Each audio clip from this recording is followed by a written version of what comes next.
nikasema ipo haja ya kutenga maeneo maalum kwa ajili ya kuwaweka wajasiriamali wetu wadogo wadogo ambao tutakuwa tuna uhakika wa kwenda kupata bidhaa mbalimbali ili kila mmoja aweze kunufaika na bidhaa hizo. Eneo hili ambalo tupo ni eneo ambalo limejengwa soko la kisasa na lenye ubora kwa wafanya biashara. Naomba tujipigie makofi mengi sana.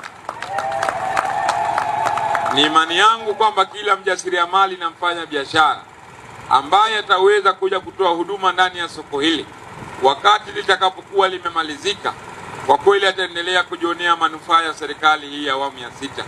Na ndiyo maana tunaposema rais wetu Daktari Samia anaendelea kuwajali wananchi wa ngazi mbalimbali, kwa kweli huwa tunamaanisha maneno hayo. Na ndiyo maana mkuu wa mkoa hapa yupo, mkuu wa wilaya yupo, kamati ya usalama na viongozi wengine wote wapo katika eneo hili tukiwa na mwenge wa uhuru.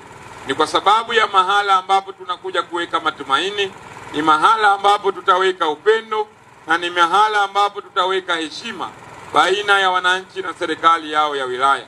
Ombi langu kwa wajasiriamali na wafanya biashara, tuendelee kuunga mkono jitihada za serikali, na kama kuna wafanya biashara ambao bado hawajenda kujisajili ndani ya halmashauri, kwa kweli wakati na muda ndio huu wa kwenda kufanya hivyo, kwa sababu litakapomalizika soko hili tunahitaji kuwaweka wafanya biashara wengi ili waweze kuuza bidhaa zao katika eneo hili.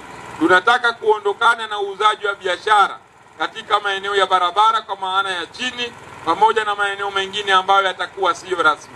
Lakini maeneo haya tunatenga ni kwa sababu ya kuwajali wafanya biashara wetu.